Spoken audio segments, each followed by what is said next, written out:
Hey everyone, it's Mouse. Welcome to Healing Atom FTM group. And today I'm just, setting the foundation here. And one of the things that I want to talk about is balancing our lives. In regards to, are we living for ourselves or are we living for the approval of others? Which is a big mouthful. Like, that is so huge. And I'm going to say, depending on how much therapy you've had and how many decades you've been on this planet, we're all in different places when it comes to that. And I recall the younger version of me wanting approval, longing for the approval of other people. And it didn't even matter if it was a stranger. Like in my teens and 20s, I wanted to be seen, I wanted to be recognized, I wanted to be known, I wanted to be accepted. And I knew that at some places that wasn't going to happen, and particularly in my family of origin, knowing that I was queer at an early age and just not being able to come out and come out safely. So I waited until I got well away and on my own. And I think the first time I even said any words to my mother was when I was 26. And that being said, safety first, safety always first.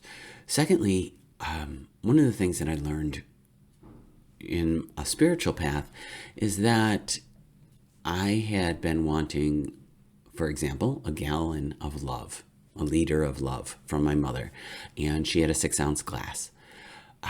She might not look at it that way, I don't know, but the things that I needed from her, she wasn't able to give me. And I think that is the curse of anyone being a parent, that their child is always going to want something different, something more, something better, something that is specific to them. And it breaks my heart when a family decides to disown or avoid or ostracize a queer child in their family. We didn't choose this. This is who we are. You don't need to understand it to love us and accept us, right? So there is this cycle that I personally have gone through, and perhaps this resonates with you. And this is just where our jumping off point. If we are living to get that approval from somebody else, there's codependency and enabling inside of that. And if we are not actively working with a therapist to heal that, to dismantle that, to shine a light on it, transmute it, whatever the words are that you want to use. If we are not actively doing that, we are repeating these patterns, right? I've seen in my own life myself repeat my parents' relationship, because that's the first relationship that I see, is my parents' relationship, male, female, cis, heterosexual relationship, very much in the patriarchy, very much misogynistic. My father was very much not emotionally available for my mother. It's just what it was. As a kid, though, I didn't know that, and I was picking up their patterns and their styles of communicating, their style of being in relationship.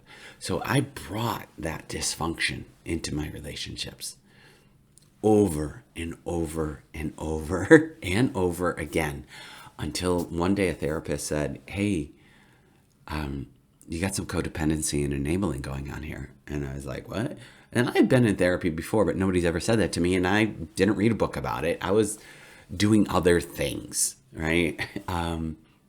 So until we can take that relationship and realize that's theirs and that's not what I need to bring to the table or what I need to bring forward in my relationships, that's the first step, is finding out who you are, separate from all these conditions that were put upon you, from all these habits, known and unknown, from all these ways of reacting or being in the world that we learned. We need to just get down to the raw version of you, fresh and new in the world, and decide who you are and who you want to be in relationship to other people, who you want to be in relationship to you. Wow. That's big. That's heavy. That's wow. Okay. So you can hit pause and come back to this if you want.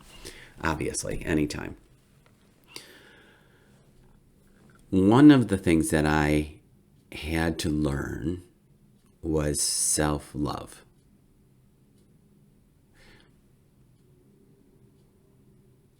Because I could have gone through my life and my days doing what I was doing, having fun.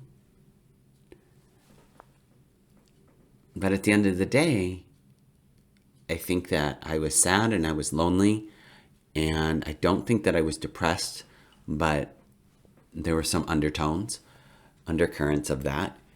And part of it was because I was still looking outside myself for acceptance, still looking outside myself from friends and family members, lovers, to show me my worth, show me my value. And that is a recipe for disaster. So what I did one year, on a Post-it note, I wrote, "I am loved." And I put it on the bathroom mirror. And I said it to myself every day. Every day for a year, 365 days. It didn't matter. Every day. And in doing that, what was shown to me was sometimes I believed it. Sometimes I was neutral about it. Other times I was fall to my knees crying about it. And that was really healing for me, to know that I am loved. And it doesn't have to be from a specific person, place, or thing, or something like that. It's not that. It's not external. It's internal. So internalizing the I am loved versus internalizing not being emotionally available to a partner. Ugh. Right? So I guess that would be my challenge to you. And maybe it's not I am loved. Maybe that's not the phrase for you. Maybe that doesn't resonate. Although I still would, if it doesn't resonate, I would even challenge you more to write it down and put it out there and put it on the wall or the mirror every day. One that's akin to it that I sometimes give my students, it would be, I am worthy. I am worthy. I am worthy. And that's it. Just say it every day. Sometimes say it multiple times a day. If you find yourself sitting in traffic, on the bus, on the train, wherever, having downtime, walking, going down a rabbit hole of negative thoughts, pop back up and just start repeating, I am worthy, I am worthy, I am worthy, I am worthy. Make it a mantra. So what's this have to do with FTM? What's this have to do with healing Adam? This is about healing you. This is about healing you at the source, at the genesis of who you are, the creation. I am here to lift you up and celebrate you and walk with you on this path. So I want to start there. And I hope that was helpful. And come back again and we'll build on that. Have a great day.